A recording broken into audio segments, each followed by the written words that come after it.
Hello, my name is Mallow and I wanted to talk about the insane potential of Eika. I've seen a lot of people that dislike her, thinking that she's weak or something like that, when that's not completely the case. Eika is just a controller that happened to deal damage. Her job is not exactly to enter frag, but to dominate slash create space for the team. Eika comes equipped with an auto shotgun, so she has the most power at short range fights.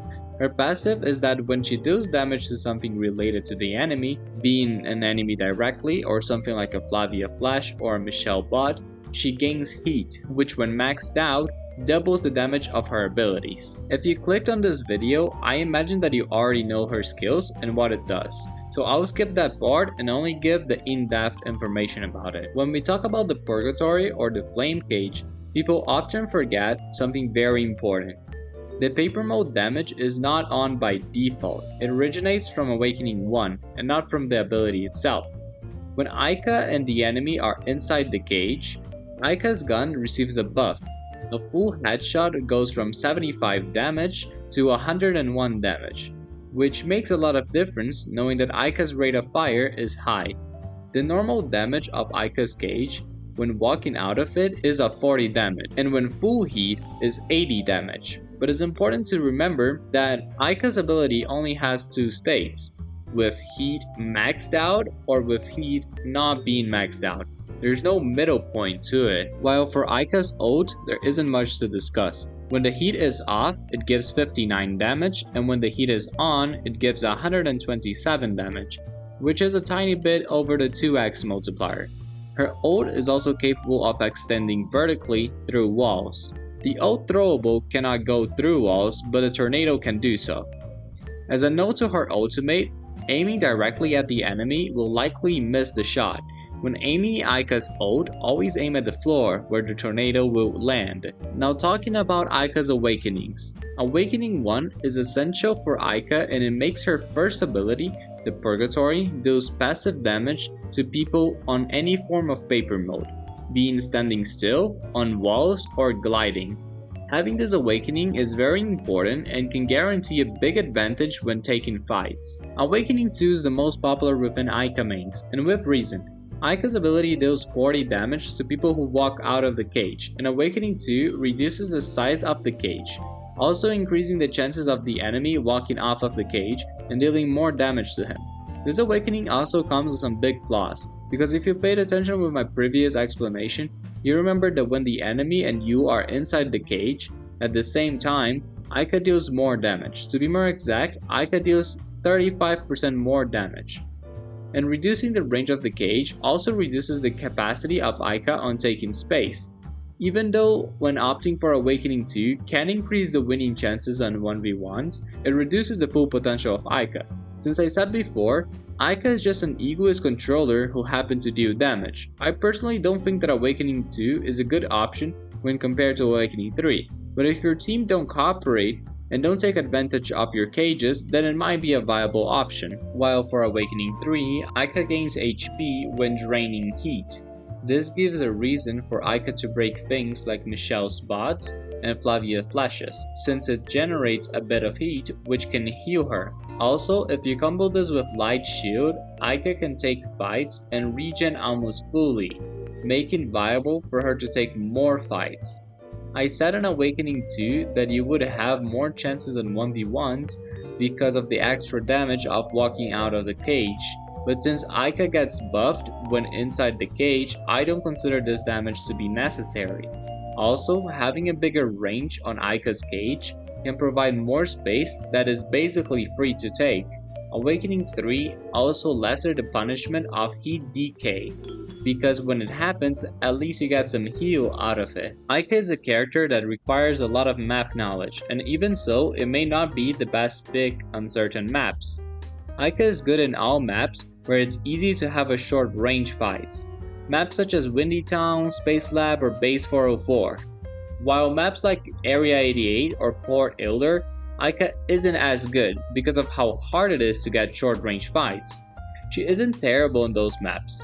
With a good map knowledge, it is possible to play her even in maps such as Port Euler, but this would require a lot of practice, which would likely cost you some RR and a good amount of time.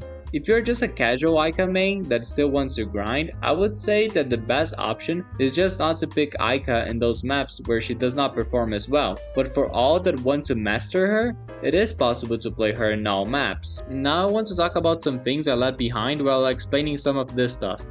Basically, what skills you need to master Eika. First of them is movement. As I said before, map knowledge is important to play maps where Eika don't perform so well. But this goes together with having a good movement. As Eika, the walls are your best friend. You need to take the least amount of damage while cutting distance. And gliding is not an option when the enemy is holding an angle. In these types of positions, I've seen many people who just glides for their death or stays on a stalemate type of position. And that's where wall stick comes into action. Wall sticks allow you to cut distances, minimizing the damage that you will take, since for most angles your hitbox is smaller than when gliding. And with good wall stick movement, you should be able to cut a lot of distance without taking a lot of damage. Skill management is also really important. Since your damage is buffed when inside the cage, you need to keep an eye on the cooldown of it and how to use the cage in general. Skill management also goes on her passive. The heat that you have can change the outcome of fights, since the abilities double the damage when the heat is maxed out. And with Awakening 3, the heat gains another function, being also responsible for Eika's healing, which can also change her usage in general. Information gathering is also something that you need to have in mind. Since Eika is designed to create, but mostly to dominate space like a controller, she also needs to have the information to do so. It's not like you can rush into a site alone with zero info just because you're a duelist with a shotgun.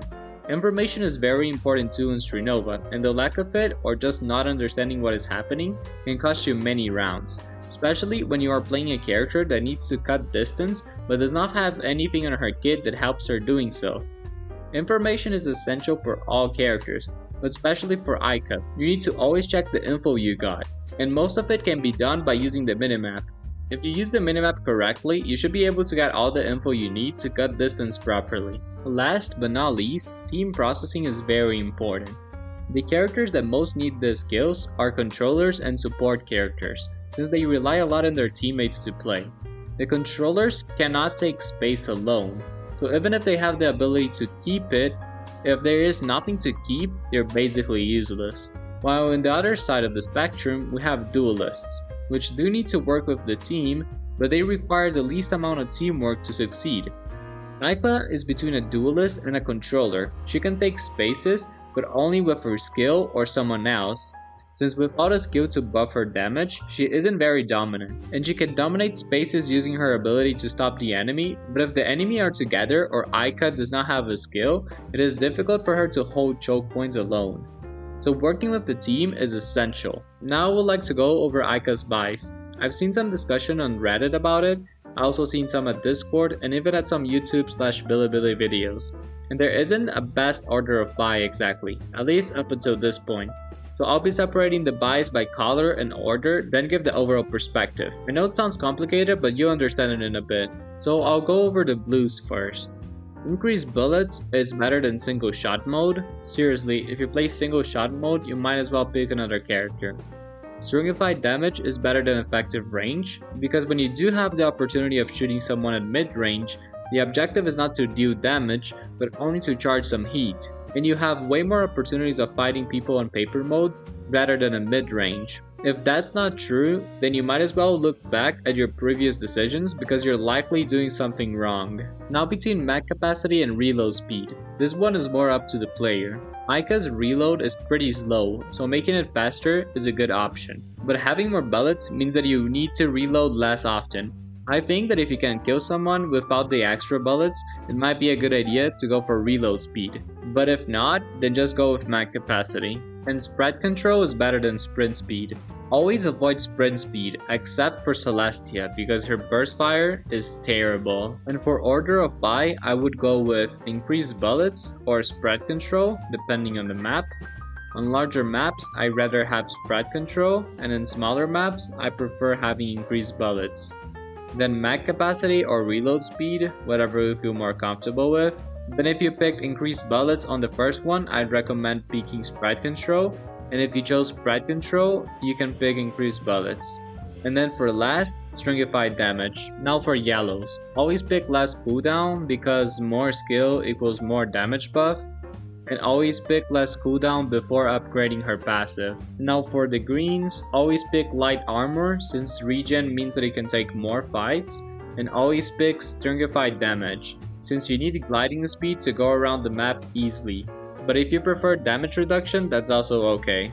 Now for overall, I'd go with blue, green, blue, yellow, sell the blue, and buy the other yellow. That way you build pretty quickly to Awakening 3. I also would like to talk about a possible update coming to the global version. At CN, it was announced the end of single shot mode for both Bimo and Eika, and thankfully this does not affect the guide now, but just check if there is something better than increased bullets.